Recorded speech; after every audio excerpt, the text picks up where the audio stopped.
SB Nation Season 3 brought to you by Sports Plus. In the Sports Debate Show, we welcome your thoughts, say what you gotta say, so speak your mind freely. I'm your host for tonight, Kyla Cortez, and joining me are Nina Lee and Javi Talania. How are you guys? Good evening. Good evening. Kamusta Valentine's, Abby? Wala, just a regular day. Regular. May Valentine's ba? Ano ba yung Valentine's? I guess nakaka-relate kayo sa kamusta ang isa't isa, Valentine's, no? no? Pero ako kasi di ako makarelate. Sorry, ikaw lang kasi may jowa sa amin dalawa eh. Okay Sa akin lang. talaga kasi pag tinatanong ko ng Valentine's every year, wala kang masagot. Every year, Dino, kailangan ata natin ng tulong. Hindi, same rin naman. Ako, for ilang years na ganyan na rin eh. Same. Just any other regular day. Saka, career na lang ang focus. Yun mismo. Pero at some point, for sure, naisipan nyo na to, take it seriously. O hindi pa talaga. Pag dumating na lang, gano'n. Sometimes. Baka ganun na usapan natin dito. But anyway, sports fans, if you're ready to elevate your sports experience, dive into the world of live sports like never before with Sports Plus. Whether you're a diehard fan or simply love the thrill of the game, we've got you covered. So register now at Sports Plus. So, our hot takes for tonight. First of all, of course, we have Team USA versus Team World. Pangalawa naman, anong nangyari sa Gilas? At pangatlo, Arvin Tolentino, is he our local Brownlee? So we will discuss about those things. And of course, our SPN expert picks. So if you guys are ready, game na. Start na natin to. So first hot take, Team USA versus Team World. So Javi, paano nga ba to naging conversation? Well, Giannis was interviewed by the media, Yeah. and then he said that to increase the intensity of the All-Star game, because many people have already noticed, players, the media, fans have all chimed in on their opinion about the All-Star game, that it has really dwindled down the past few years, and the NBA has taken steps in the direction to increase the intensity of the All-Star game by making it a mini tournament. Yun yung ginawa this year. But Giannis, he had a better idea. He said that maybe make it Team World versus Team USA. And I do agree with him, because this will put a lot more intensity into the game, because there is more pride at stake. Kasi, syempre, yung mga world players, you see it during the Olympics, during the World Cup. Nakita mo naman kung gaano kalaki yung pride na linalagay nila when they carry their flag against Team USA, because everybody's out for Team USA whenever there is international competition. And when it's in the All-Star game, I'm sure that these NBA players would really like to be able to carry that honor with them and go up against Team USA and beat them, because there have been already a lot of stars that have been discovered around the world because of the Olympics and the World Cup, and also because of social media. Everybody has really been getting a lot of exposure, and that's a good thing, because the game is getting more and more global, even from the time that the Dream Team started out. But before that, Dino, in regards of NBA, NBA All-Star, di ba may changes tayo this year? Sa tingin mo ba, okay ba yung changes na yun? What do you think? Well, I mentioned it last, because we talked about yung All-Star, yung 4 teams, yung tatlong All-Star teams, tapos may Okay. Rising Star. I was never a fan to begin with. I think last year pa nila ni-release yan yung concept na yan. And if I can recall, kasama ko dyan si AL. Si AL, he was open to it. But to me, I wasn't really buying it. Kasi, to second the point of Draymond, nagpasok ka ng Rising Stars na hindi pa naman nila na-earn yung stage along with the All-Stars. That's number 1. And parang as a fan, parang race to 40, tapos ano yun? Parang walang basis, walang like there's no anchor into that game itself. So to me, I was never a fan to begin with. Obviously, halatang-halata talaga, fabricated and scripted yung drafting. Kasi paano magsasama yung Steph Curry, LeBron, like in an All-Star game na naganap na host ang Golden State, hindi mo kukunin sa first round si Steph Curry. So, maintindihan ko si LeBron. Sige, LeBron kinuha ni Shaquille. Pero hindi siya makukuha sa first round. Kasi usually, syempre, home crowd yan, home crowd player. Dapat makukuha yan, di ba? Napunta pa dun kay Shaq, dun sa team niya, same team. So, to me,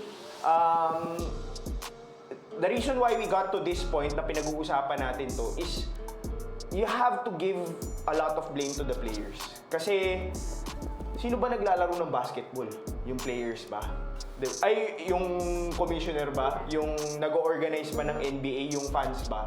So, to me, the product of any basketball league or any event na related to sports, it's the event, the game itself or the sport itself, the competition itself. So, sa akin, may maraming kasalanan talagang players dito. And may, baka din dahil kasi before, di ba, hindi pa masyadong yung strength and conditioning, yung taking care of yourself, mental health, kaya siguro dahil mahaba yung season ng NBA, kaya nagpapahinga yung mga players. Di katulad nung panahon nila Kobe, kahit may injury, lalaro, di ba? So, it might have affected decisions of players. Pero, hindi naglalaro, hindi sila pumupush katulad ng dati is because of the players.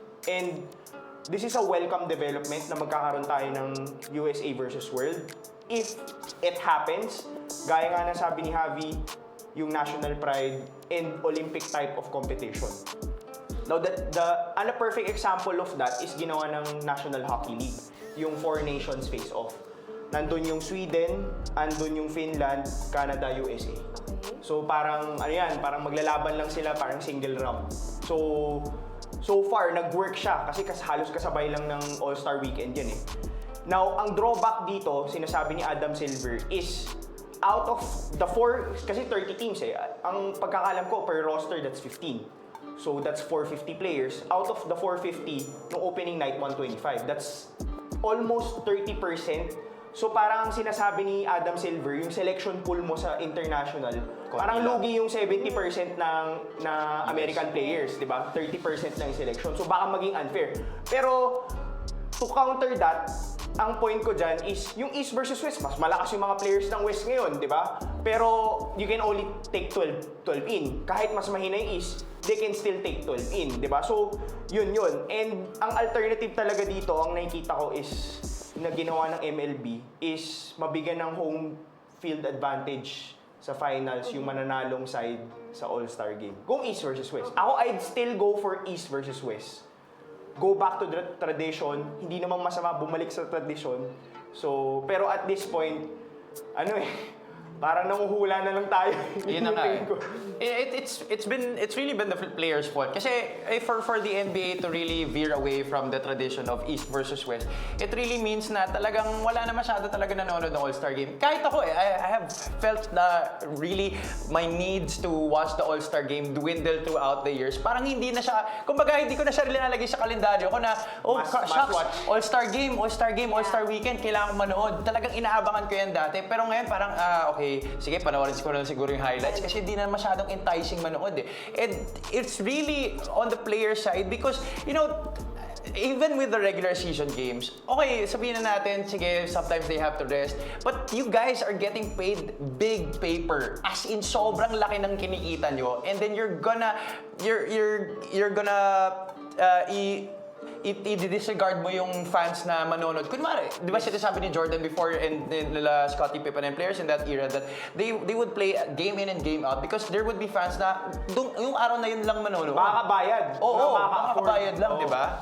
So it's really the players' fault, and I think it's something that the NBA has to address, and maybe siguro also the Players Association to be able to really fix that. It's not just the All-Star game; it's also the regular season games that the players miss. Hindi natin nilalahat ng players kasi I think may mga players naman that they wanna go hard during the All-Star game, pero nadadamay rin sila sa energy. Kasi Mismo. kung ano yung usually yung mga bets, kung anong diskarte nila, yun yung energy na yun, mapapasa sa mga bata. Yun yung example. Pero hindi katulad dati nung kanila Jordan, Everyone's hype. one-on-one, walang like, go hard. Sige, high scoring, hindi ganun ka tindi yung depensa katulad sa playoffs or sa regular season. Pero alam mong nagpupush sila di ba? Okay. So, ewan ko na lang sa kanila kasi I don't think it will be solved until the players decide. Exactly. Okay, we will play hard. Yeah. Okay, so both of your points I see, but going to Yannis' idea, Team USA versus Team World, do you guys think may pros and cons? Like for example, for me, okay, this is good for friendship, camaraderie, but at the same time, this is just all-star, the travel, yung pagod, yung epekto sa athletes. What are the possible pros and cons if ever matuloy ito? Well, maybe yung sinasabi niya na, to stage it in a foreign country like Paris and cities like that. Maybe that's something that they shouldn't do kasi yun nga, it's gonna add to the Travel fatigue, time. yung travel time pa kasi ilang days lang naman yung All-Star break. So maybe that's something that they can shed. But the Team World versus Team USA is a very good idea because yun nga, kaya yung sinasabi natin, the pride is gonna be there and I think that's gonna increase the intensity. Yung sinasabi naman ni Adam Silver na magiging mababa nga yung pool, it's gonna be 30 to 70. Well, for me naman, in the coming years, I believe that it will change from maybe 30 to 70 to maybe 50-50 kasi ang dami na eventually. So, Sana may kasama ng Pilipinas na... yun na nga. So, in the coming years, this is something that they can definitely explore. But until the players themselves, like what Dino has been saying, I echo that sentiment, until the players themselves decide that they want to show the younger guys that they will go hard on All-Star Day and also in the other games during the regular season, then nothing's gonna change. Team USA versus Team World. Team USA, isn't that a flex? A flex for USA? Well, they're the number one team in all of basketball right now. They've won the past 5 Olympics since 2008 when they had the Redeem team. So, to me, ako okay lang kasi it's an American league and you have most of the best players in the world playing for USA. They just won the recent gold medal sa Paris Olympics. So, saka trabaho mo yan eh. Exactly. yun talaga di ko maintindihan. Trabaho yun eh. Yun di ko maintindihan. I mean, okay, like mental health has come into play and everything like that. But at the end of the day, you should feel that privilege that you have playing in the league, doing what you love and being paid the big bucks. Many people are going to watch you every day. So yung ibang tao dyan, nag-iipon pa for months to be able to watch you, and then they're gonna see that their favorite player is not on board. Saka ngayon kasi siguro, laki na rin kasi ng sahod, like, players might feel like, okay, we can sit back, not play in this game. But it's gonna stifle yung, or it's gonna prevent the game from growing further. Kasi, All-Star game, di ba? Parang, lalo na yung slam dunk, hindi na ganun katulad ng dati na may Aaron Gordon, Zach LaVine. Yeah, Or may panahon din kasi yung slam dunk eh. Depende Mismo. kung sino Imagine mo naman G-League player ang nananalo for the past 3 years. That's absurd. I mean, okay, I give Macmac lang his flowers, but still, bro, that's really unheard of. Yes. So, yan. I mean, if it diminishes the product, it's gonna affect yung future growth of the league itself. And I think may plans, napag-usap, kasi part kayo ng episode na yung may Europe na league na pinaplano ni Maverick Carter. So, it might end up some leagues challenging the NBA. You never know. Kasi nothing lasts forever, di ba?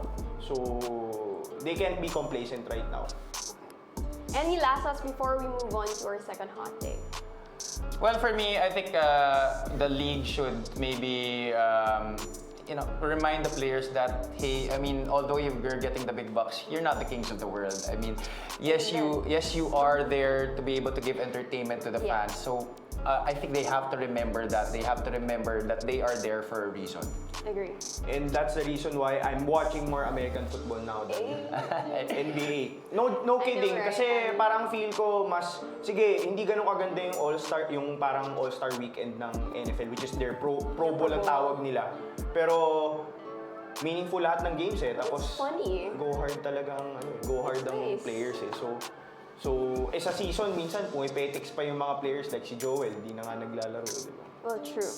Okay, moving on to our second hot take. So, ano nga ba talaga ang nangyari sa Gilas? So, the Doha International Cup just recently occurred, and this is our results. So, they started really, really great, but with Lebanon and Egypt, they were down. Lebanon versus Gilas, 54-75, and then 55-86 against Egypt. Well, they're really experiencing a big loss without Kai Soto in the lineup, and I think this is a good tournament for them to be able to realize that they should be able to really play as a team and not just rely on Justin Brownlee and the usual suspects. Everybody really has to chip in, and I think these losses are very important going into the Chinese Taipei and New Zealand games in the next window, because this gives us a sense of urgency that, hey, we're not the same team like when we were with Kai Soto. Right now, we have to maybe differentiate some of our schemes and maybe do some things differently. Kasi ngayon, Chinese Taipei is a far different team from when we went up against them in the previous window. So this was a good tournament for us, even if we experienced losses, big time losses against Lebanon and Egypt. But it was a good wake up call para sa atin. Yeah. Dino? If I'm not mistaken, since Coach Tim Cone took over for Gilas as the head coach, I think ito na yung pinakamalaking talo natin 21 with Lebanon and then 31 with Egypt. Kasi, yes, this is a tune-up game, pero under his stint, so far ito yung mga malalaking talo. Kasi kung babalikan mo, which last year, nung in preparation for the FIBA OQT, we all agree naman na mas malakas yung teams na kalaban nila, Turkey tsaka Poland. These are like top 20, top 15 teams. Turkey, we lost 11, and then Poland, we lost 2 points. So, hindi to usual under Coach Tim Cone as the Gilas head coach, with Justin Brownlee as our naturalized player. But at this point, kumbaga sa akin, you have to trust the team.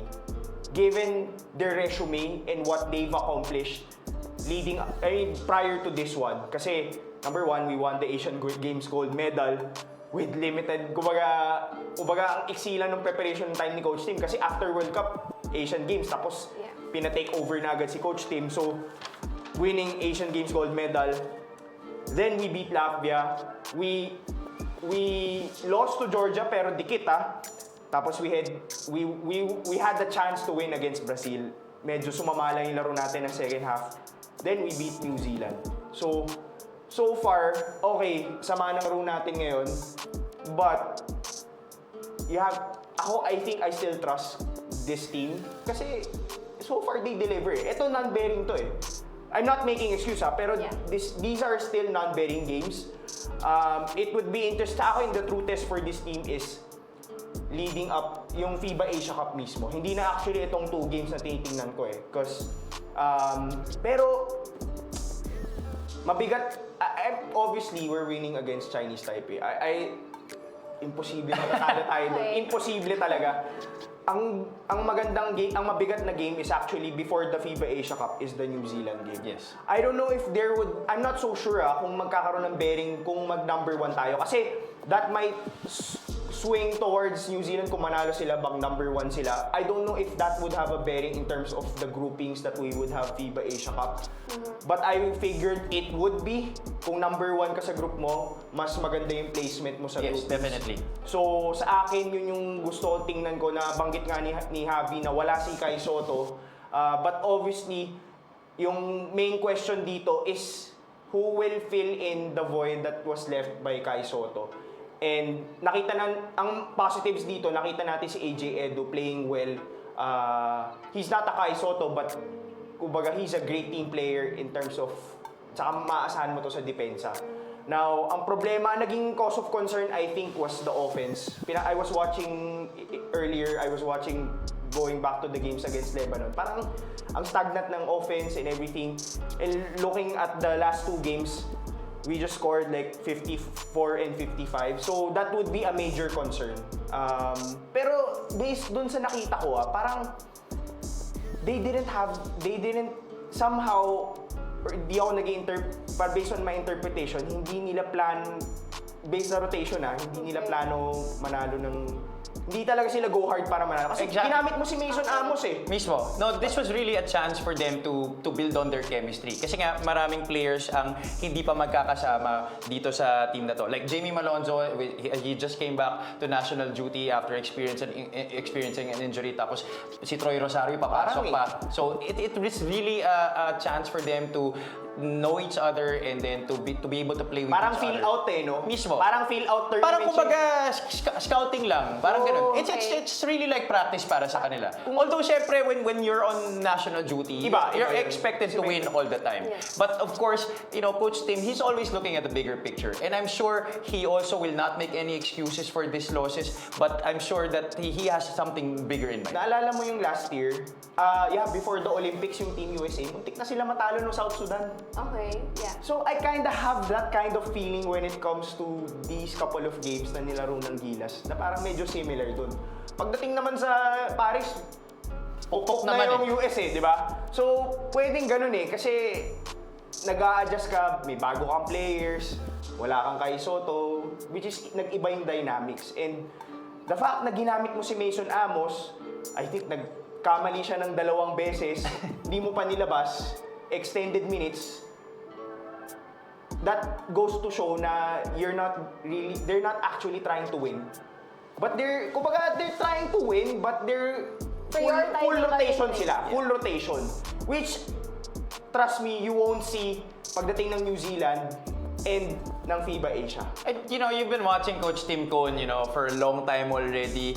Even naman sa PBA teams niya, sobrang late lang ng rotation niya. He doesn't go beyond Pero ito, ginamit 9-10 players. Ito, ginamit niya halos lahat, di ba? So, definitely, there's something bigger in store for this Gilas team. And I'm sure this Gilas team will play a different gear when the next window comes against Chinese Taipei and New Zealand. But let's talk more about what you said with Kai, Since ito nga yung epekto ni Kai, ano pwedeng maging solusyon doon? Are they really relying on Kai? Well, he's number 6 in efficiency when it comes to the FIBA Asia Cup qualifiers. Out of the 5 ahead of him, only 1 is a local player. The rest are naturalized. Kasama dyan si Brownlee, si Josh Hawkinson of Japan, and then si Chisholm of Bahrain, I think. So, ang big question mark ko talaga dito, sino yung magbaback up kay Justin Brownlee in terms of offense No, I think yung defense, solid ang defense ng Gilas with all of the players that we have. We have AJ Edo coming in, may Scotty Thompson ka pa. Hindi naman to mga like Chris Newsome, puro mga defensive-minded players. Ang big question mark going into the next 2 games natin with Chinese Taipei, New Zealand. At the same time, yung FIBA Asia, wherein a lot of things are at stake. And this might be the last time we will see this core on the same team. Na kasi medyo may edad na ibang players. Justin Brownlee, may edad na rin. So, yung offense sino yung Newsome isn't someone that you would rely on offensively. Dwight comes, parang minsan okay, minsan hindi. Sino yung next guy behind Justin Brownlee? Maybe Javi can help us. Mahihirapan si Justin kung mag-isa siya.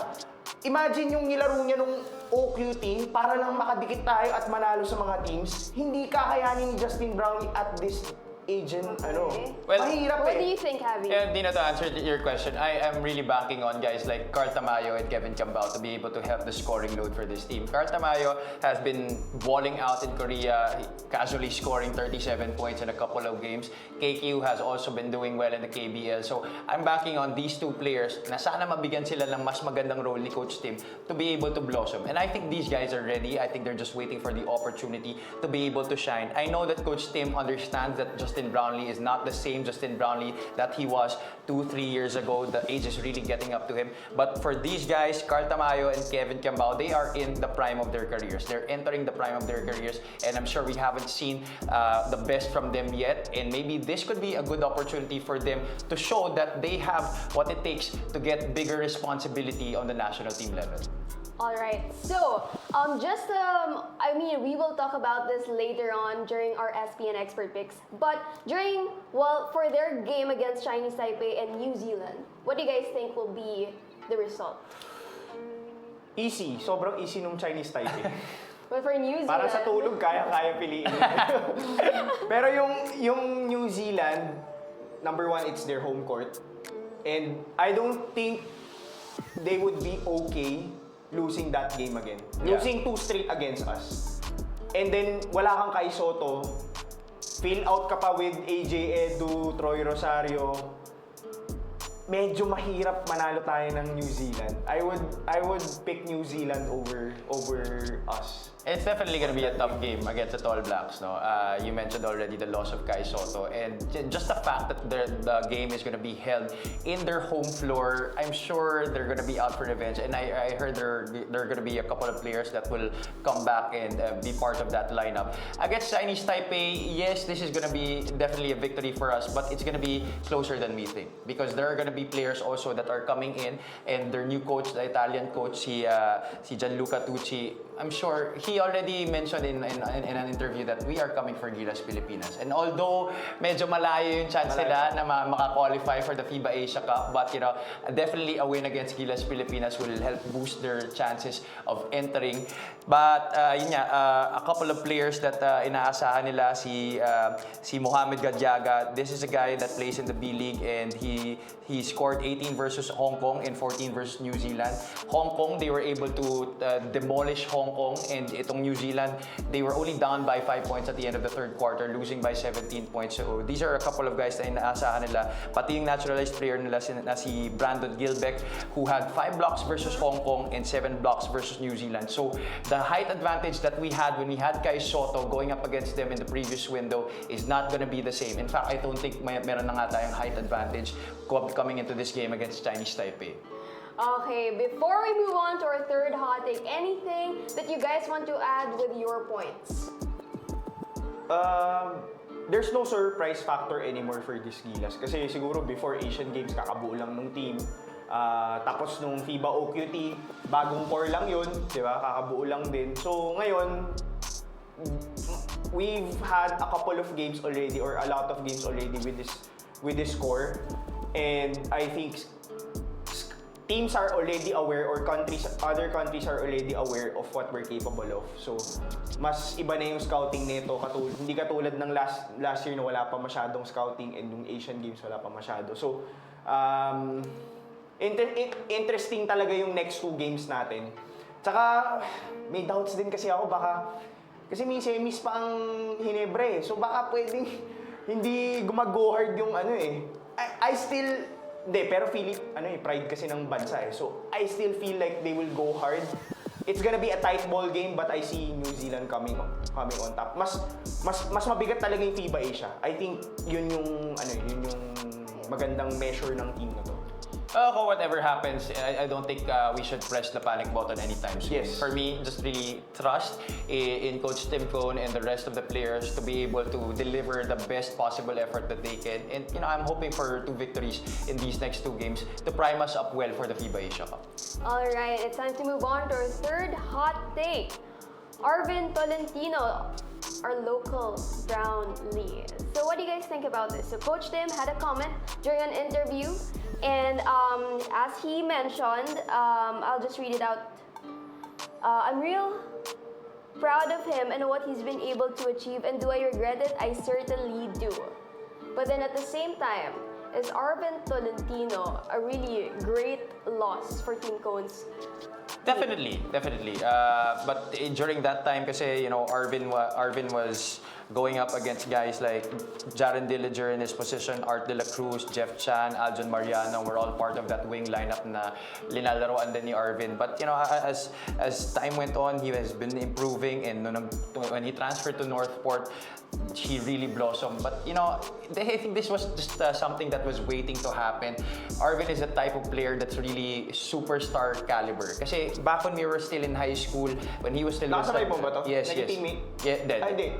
San Beda siya. San Beda pala. They were the best high school team back then. Okay, sila sa NCAA, kami sa UAP, pero the whole country sila. Okay, I'll give them that. San Beda talaga, that batch. Arvin Tolentino, you know, this is a guy that never really crackles under pressure. Itong tao na to, he plays at his own pace, and makikita mo the way that he plays, sa utak niya sobrang bagal na ng laro eh. For everybody, maybe sobrang bilis pa ng mga pangyayari, pero for Arvin, he sees it very slow, and he really knows how to anticipate what's gonna happen with the defense and how he reads the offense is really crazy because he can play multiple positions, he can handle the basketball, he can shoot from the outside, and he can also attack from the perimeter, and then he also has a post game. So galing high school pa lang, alam mo na pag-akit niya na ng PBA that he was gonna be a star. So I'm not surprised at the numbers that he's been putting up, especially this conference where he's on the brink of maybe winning the best player of the conference award. Malapit na tong matrade. Yun ang tingin ko. Pag nasa mga ganyang team ka, mas ganda ng if he keeps this level of play, malapit na tong matrade. Yun ang tingin ko. Pero anyway, just to if pagpatuloy niya yung ganitong level of play, baka he might end up, being part of Gilas. Because kailangan natin ng offense eh. Yes. Baka he might be the answer. Kasi offensively, I think 90% of the team, he's better offensively sa Gilas ha. And nakapaglaro na to kay Coach Tim Cone. Exactly. Siyempre may mga nagko-complain ng mga fans, ng Gilas fans na bakit si Bolik hindi kasama sa Gilas? Bakit puro players lang ni Coach Tim? I think it's the fit eh. Kasi triangle offense tayo. And I do believe he's one of the guys that would fit yung kasi nagamit ni Coach Tim, he trust, and based sa compliments niya, he believes in Arvin Tolentino. So, for consideration, may chance na baka makapasok siya sa Gilas down the road. And Arvin, looking back at his career, hindi siya he was a 5-time champion in San Beda. So, he was heavily recruited coming out of high school. Kung di ako nagkakamali, yung Duke, tsaka Rhode Island, nire-recruit siya. Pero he chose to play for Ateneo. So, the fact na may NCAA Division I teams looking at you and wanting to recruit you to play in the US, that speaks a lot about the talent of this guy. When it comes to his collegiate career, he has had a couple of ups and downs. Nawala siya sa Ateneo, napunta siya sa FEU, trying to get his footing.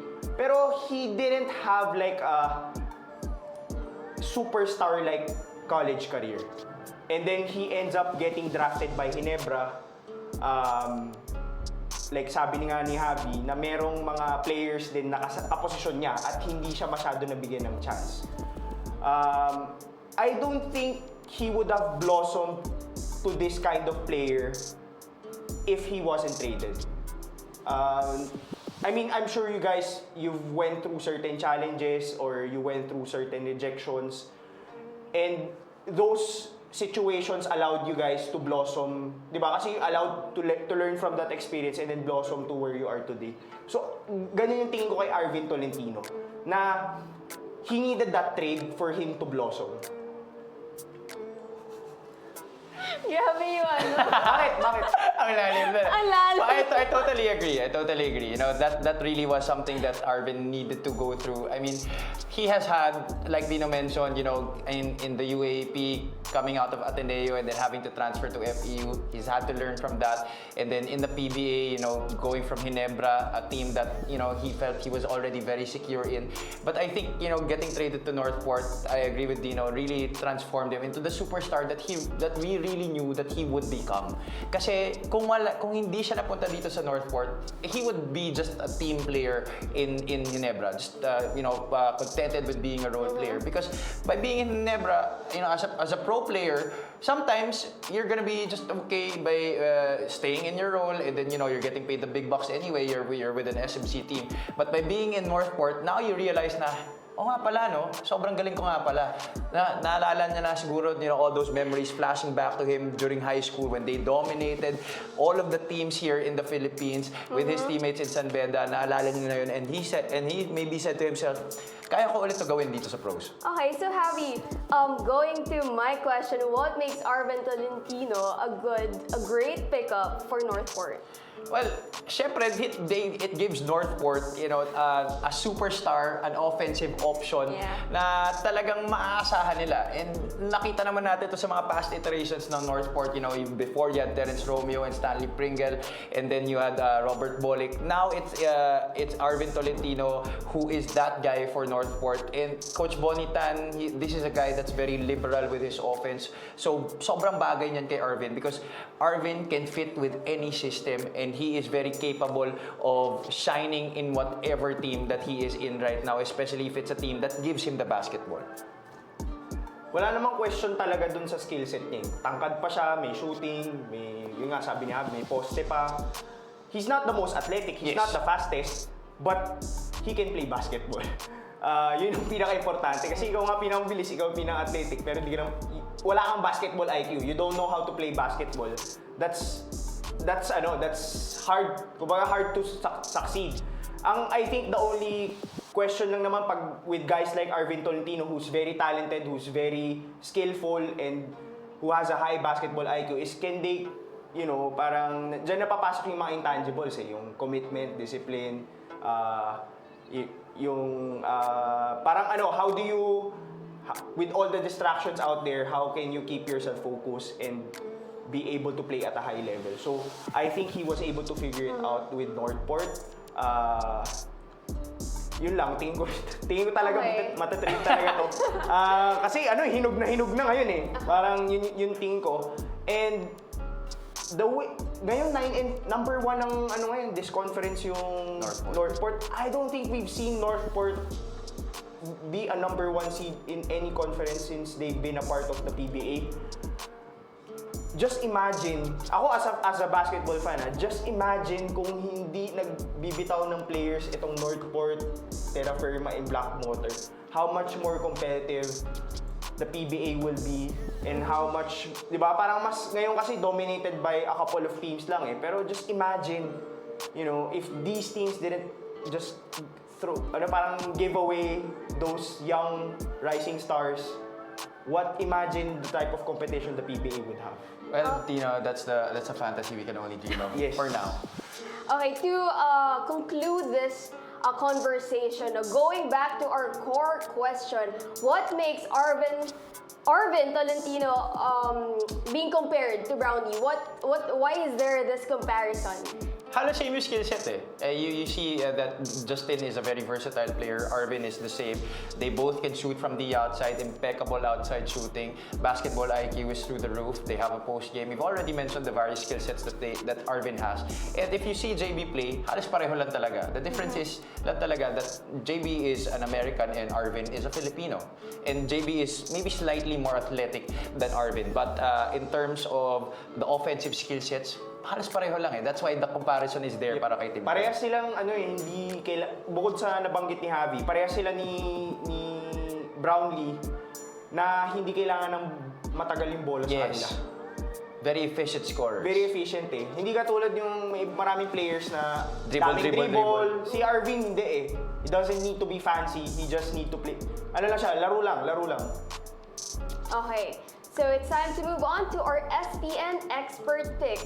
So nagtatapatan ang pinakamataas sa scoreboard and Javi, maybe this is your time to make bawi. So, for our first expert pick, we have... Parang tingin ko madali lang today. Oo nga madali lang today. Oo nga, pati pala feeling yung ko naman second, siguro no? tumpak naman. Barbecue ako siguro chicken. today. Pati pala yung second na, so Hornets against Lakers. For this one, I think it's a very easy pick. If someone picks Charlotte for this one, you better start thinking twice about what you're thinking about. Because LA is definitely going to win this game, especially with the history that happened with the trades getting rescinded and everything. Of course, I'm pretty sure that JJ Redick will try to play Dalton Kinect in this game and watch him really light it up from the outside. I don't know if Charlotte is going to play Mark Williams in this game, but it's definitely going to be LA. Maybe even by a blowout. Definitely. Dino? Di ko na... I can't, parang di ko matatanggap kung matatalo ang Lakers dito. Sobra na yan kung matalo Lakers Sobra na yan. Lala. Tingnan mo lang yung standing. Sobrang lala. Sobrang lala. 39. So, it's second to the last sa Eastern Conference, no? Then we have LA, 32-20. They're good for number 5. In the West. Oh, in the West.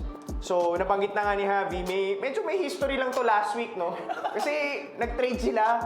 Dapat mapunta si Mark Williams sa Lakers, tapos si Dalton Knecht, si Cam Reddish, tapos meron pa silang first round pick ng 2031 and then first round pick swap sa 2030 na binigay ng Lakers. So, dami nilang binigay dito para kay Mark Williams, ha. Only to the last minute, before the trade deadline ata, inirescind nila yung trade. And parang, ang awkward eh. Kasi, pare, ano yun? Parang naggawa pa sila ng message na we're welcoming you back. Dude, pinatrade. Parang sinabi pa nila na aggressively gusto ng Lakers si Mark Williams. Tapos yun, nirescind yung trade. Tapos winelcome back. Sobrang awkward doon to me. Tapos, parang si Dalton Knecht nasa Charlotte na ba? Mismo! Oo! Lumipunta siya doon! Tapos tinawagan siya ni Rob Pelinka, yung GM ng Lakers na, bro, balik ka na sa LA. Balik ka na sa LA, bro. Yun lang, sobrang nakakatawa lang yan. So now, coming out after the trade deadline and then the All-Star weekend, magkakatapat itong teams na to. Which is so funny to me. But LA is on a roll. Winning 12 of the last 15 games. Kung gaano kaganda yung nilalaro ng Lakers, ganun kasama ang nilalaro ng Charlotte. Losing 11 of their last 13 games, the worst in the NBA. LA is tied for the first during the last 15 games with Denver, 12-3. So at home, sa home to home ng Lakers to, 19-6 ang Lakers. Charlotte is 4-19. Di ba? Parang numbers-wise talagang malabo. Malabo talaga manalo to. Injuries pa. Trey Mann, Brandon Miller, Grant Williams are all, I think, out for the season. Kaya rin siguro sumama yung laro ng Charlotte. Kasi if you don't have your key players, it's so difficult to win basketball games, especially in the NBA. Parang giveaway na tong season eh. Malamang lottery team na to. It's a tanking season. Oh, tanking season na yan. LaMelo Ball is probable with the right ankle soreness, and then Mark Williams, nabanggit nga, is probable return to competition, reconditioning. Sa Lakers, si LeBron lang questionable with the left foot soreness. So, that means Luka Doncic is playing, Austin Reeves is playing, Dalton Knecht is playing. So I see an ECW for the Lakers. May chance lang maging dikit tong laban kasi alam mo yun, pag mahina yung kalaban, may tendency ka lang maging relax eh. Oo, yung relax ka eh. Pero wala nga si Mark Williams eh. Yung question ko lang is, you're an NBA player, how can you fail a physical in the NBA? How can a professional basketball player fail a physical exam? Baka may nakita silang something na feel ko masyadong na-excite yung Lakers na nakuha nila si Luka Doncic na, uy, sige, kunin na natin si Mark Williams para may center na tayo. Tapos parang na-realize nila, oh shit, si Dalton Knecht. Meron pala siyang ibang... Hindi, kasi ako rin parang sabi ko, bakit si Dalton Knecht yung binigay mo? Tapos may picks ka pang binigay. So parang feel ko, naghanap ng way yung Lakers para ma-rescind yung trade. Yun lang yun, kaya bumalik sila sa bawat teams nila. Grabe naman kayo, guys. Definitely, the fans will, of course, bet on their team, no? Just like what you said with Northport before. Siyempre, yung mag-bet dyan, pamilya. Hindi, pero dito sa Pilipinas, alam mo, siguro mabibilang mo lang sa mga kamay natin kung sino yung boboto sa Charlotte sa game na to. Kasi alam mo naman, Pilipinas, halos Laker Nation yung lahat eh. This might be parang the best game that Luka Doncic will play as a Laker, especially if LeBron is out. Yeah, that could definitely be the case. Excited ako for my Los Angeles Lakers. My Los Angeles Lakers. Dati Los Angeles game, may. Okay, anyway, now for our second SPN expert picks. So, Chinese Taipei against Gilas. This is gonna be an easy one. I mean, we already talked about it earlier. Definitely, Gilas is gonna win this. But for me, it's gonna be closer than we think. I think that Chinese Taipei will be competitive in this game because of the new players that are coming in, especially with their new coach also. So, and wala pa nga si Kai Soto dito sa atin. Gilas is gonna win this game, but I think it's gonna be close. Ako, easy to for Gilas. I think what this game represents for our national team is ano na to eh, preparation mo na to for FIBA Asia Cup eh. Preparation mo na rin to for the game against New Zealand on Feb 23. So, I see a W, but malaking bagay itong game. I know it's, parang personally, it's gonna be an easy game, pero the game within the game eh. You have to look at it from a coaching perspective, from a management's perspective. This game will be crucial for our team, not because we need the win, but because it's preparation for the bigger game against New Zealand and the FIBA Asia Cup. Sa Qatar ba? Yeah. Saudi Arabia, sorry. Saudi Arabia. Sa Qatar pala yung World Cup. Sa Qatar pala yung World Cup. So, and Chinese Taipei, sabi mo nga, bringing in a new coach and new players, I think this for them is also stepping stone in terms of what they can learn against a top Asian team like the Philippines. I will say that this is a game. We do not need this game in terms of qualifying for the FIBA Asia Yes. Cup, but this is a game that we need in terms of boosting our confidence, especially we're going up against New Zealand in the next game. Because yung New Zealand na to, medyo natatakot ako para sa Gilas honestly, because I think they're trying to push all the right buttons. Saka bago lang kasi coach nila last time. Exactly. First coaching stint niya yun. Yes. So ngayon they have already a few months under their belt to be able to prepare against Gilas. So this game against Chinese Taipei is very important for Gilas if they want to be able to go into that New Zealand game with a high morale. And it will give kumbaga they have to play well because it will give more time for players that haven't been used in the big games ng Yes. Gilas. So obviously, gagamitin naman dyan. Ang core naman natin si Brownlee, Ramos, Thompson, Newsam, Fajardo, and AJ Edu. For the other guys, they need the minutes. Like Kiambao, si Oftana, sino pa yung... Cartamayo. Cartamayo, Mason Amos, they need the minutes for them to like... As well as we will need them against New Zealand, even if they play little minutes. We need their confidence in FIBA Asia Cup. as well as Jamie Malone. Because after nitong window kasi ano na yan eh, like PBA na yan, Yeah. tatapusin, tapos I think magfi-Philippine Cup na. So you won't really have that much preparation time leading up to the FIBA Asia Cup. And this is our number one sport, and the expectations of our countrymen is very, very high. So, Okay. sa akin, they need to prepare well. Okay. And guys need to step up. Well, as you guys said, this will be an easy win for Gilas. But I'm so curious kung sino ba ang picks niyo per quarter. All the way Gilas. Yeah, I think it's gonna be Gilas all the way. Maybe Chinese Taipei might go out and win the third quarter. It could be a possibility because, sometimes, syempre, nakikita naman natin before that when a team goes up big, especially after the first half, there's always a tendency to relax in the third quarter. So for me, there's a chance that Chinese Taipei might win the third quarter, but Gilas is gonna come back and have a strong fourth to be able to win that game. Ako, first 3 quarters Gilas, fourth quarter Chinese Taipei. They're gonna go hard. Obviously, Taipei needs kumbaga they want the W and they haven't defeated us for so long. I think 2013 pa ata yung pinakita dyan. For Gilas, full rotation to. They're not just gonna use their core kasi this is gonna be an easy win for us. But they're gonna go hard. It's just that sa fourth quarter, malamang gagamitin pa ng Chinese Taipei yung core players niya. That's why I'm picking Chinese Taipei in the fourth. But the first 3 quarters, Gilas to. Alright. So thank you guys so much for that. But now it's time for our comments. So, But may but meron pa isa. Okay, sige. Hindi. Wala. Last week pa yan eh. Last week pa yan. Valentine's yan. Valentine's. Medyo tatak na tatak kayo din eh. Okay, it's time for our comments. I think that's we only have 2 picks for today. Oo nga eh. Yup. Ayun. Okay. Sa kalam naman talaga si Arvin Tolentino, di lang siya ubra sa sistema ni Coach Tim. Buwaya ball kasi laruan niya parang si Bolek. He can't be effective pag hindi niya hawak yung bola. Tingnan niyo Northport.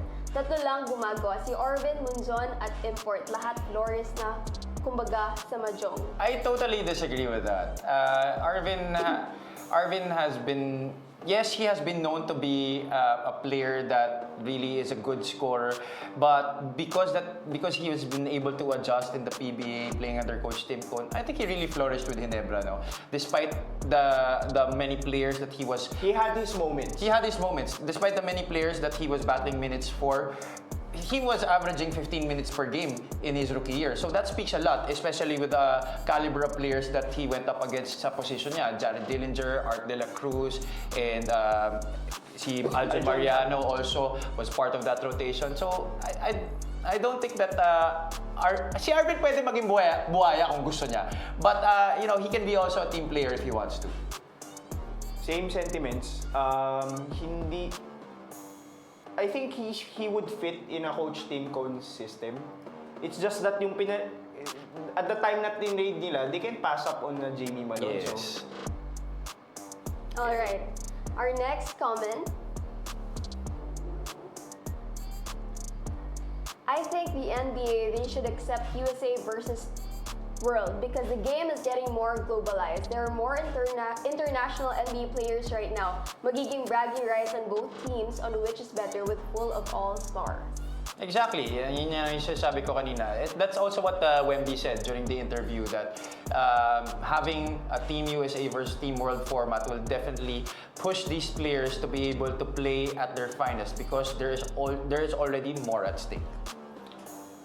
And for an entity like the NBA who has been existing for more than 75 years, yung challenge dyan is how do you keep yourself on top eh. There will be competitors, there will be challengers. I think may nagsabi na mas madali umangat kesa sa magstay ka sa. Yes, that's very true. How long can you stay? Kasi there That's will be very true. challengers. That's very true. For businesses, that's always been. Kasi like for restaurants, may mga magpa-pop up na bagong brands. May nagko-compete ka rin sa ibang bansa kasi may nagpa-franchise din dito. So, how do you keep yourself relevant for the longest time? How do you keep yourself on top? So, you have to be innovative, and what I like about the NBA is they acknowledge na they have to address it. Hindi katulad sa ibang liga, hindi nila ina-address na may problema.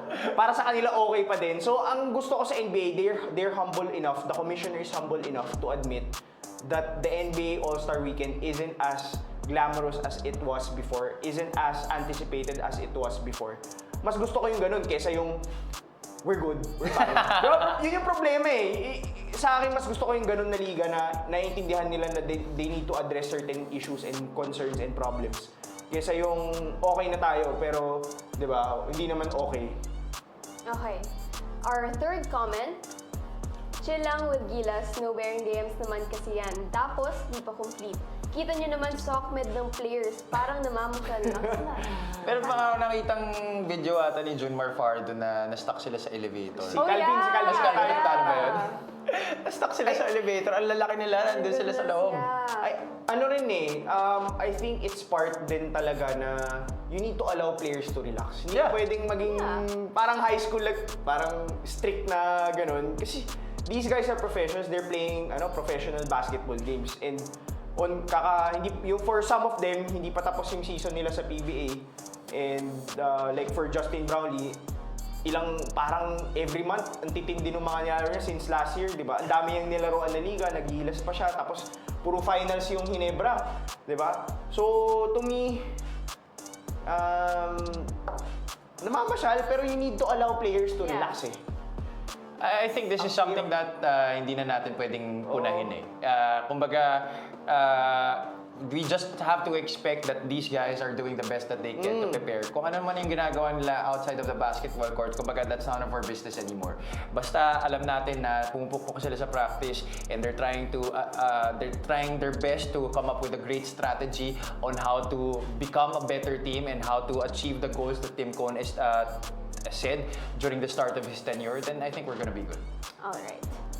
Next comment.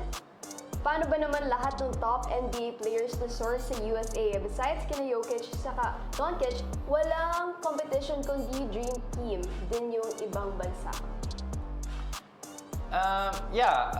definitely a lot of the best players in the world are already playing in the NBA. Outside of the US, halos lahat ng stars ng bawat country are in the US. Kulang na lang talaga yung Pilipinas and maybe some other countries. So it will definitely make sense talaga to have a Team World versus Team USA competition during the All-Star Day. And gaya nga na sinabi ni Adam Silver na mahihirapan niya siguro kasi 30% lang yung world players and 70% yung USA players. But I believe talaga in the years to come that's gonna balance out and it's gonna become 50-50. The players have to like decide for themselves if they, they really want to compete. Hindi naman kasi pwedeng tanggalin ng NBA yung All-Star Mismo. Weekend kasi it's part of the package that they sell to the media. Like ESPN, TNT, ngayon NBC and Amazon is coming in next season, starting next season. So, hindi mawawala yung All-Star Weekend, but it has to be a collaborative effort on the part of the league and the players. It cannot be just the league trying to find ways to make it happen. It has to be, parang give and take yan. Hindi pwedeng yung league lang talaga. Alright. And for our last comment, mas okay ang Team USA versus the world para siguradong magko-compete sila. Di yung parang round robin na laro or pwede rin yung same with MLB na kung sino mananalo sila ang home court advantage pag finals. Shoutout naman dyan watching from the beautiful Gian? Glan Sarangani Province. Wow. Sup, Sir Mac? Thank you for your Right. comment. Thoughts, guys? Ako, I feel like, hindi naman out of the blue yung, kumbaga, normal yung magkaroon ka ng challenges. Kahit NBA ka, nangyayari yan, Nike nga, di ba, nagkaka-problem sila because kaya napalitan yung CEO nila. So, I think this is nothing new for an organization like the NBA. I do believe, given how they're acknowledging the situation, I think they'll figure it out. They have the best minds in the world of basketball in their organization. So, I trust that eventually they will figure it out, just like how the big businesses do. Yeah, I totally agree. And this might just be a bump in the road like Yeah. mentioned. And we can expect that the NBA will be able to address these problems, not just address these problems, but do something about it in the years to come. And although the ratings have been going down the past 2 years compared to the NFL, the NBA, it still has a very big market, especially around the world. Maybe sa USA, mas mababa na nga. But around the world, ang dami pa rin talaga nanonood ng basketball, lalo naman nandito sa Pilipinas. So, I'm sure the NBA will do everything that they can to address this problem. And in the coming years, it's gonna be way better, I'm sure. Alright, well, it's been a fun discussion with you guys. Just a quick recap of everything that we've mentioned today, no? Any last thoughts, guys? Sana matuto yung sana parang yung PBA, makinig din sila katulad ng... Kasi si NBA, nakikita mo, they listen to the fans eh. That's why they're bringing in content creators to, cover the games, cover the big events. I feel like a lot of our leagues in the country can learn a lot from a league like the NBA. Na sana yung mga commissioner natin is nakikinig or they're trying to innovate as well. Not just try to innovate, but also think through things before they implement things such as the 4-point line. We're going back to... Hindi naman ako. Napag-usapan lang naman siya ngayon. Ano niya? Wala naman siya. Nag-iwan pa siya ng marka doon sa UAP. Di ba naglalaro yung UAP, may isang linya doon na Extra. So, and balita ko, nahirapan sila sa stats nila kasi paano nila ipapasok yung 4 mismo. points. Kasi wala yun sa FIBA Live Stats eh. Diba? So they have to come up with their own live stats. For me, on the Gila side naman, for me, let's just continue to support our national team and trust in Coach Tim Cohn and the rest of the players na gagawin nila ang lahat para manalo and to give us a lot of pride, especially in the next 2 games that are coming up and in preparation for the FIBA Asia Cup. Alright, thank you guys so much for joining me tonight. Thank you to our audience for tuning in again for tonight. So, once again, sports fans, if you're ready to elevate your sports experience, register now at sportsplus.ph. So once again, I'm Kyla Curtis. With me are Dina Lee and Javi Balanya. Thank you guys so much.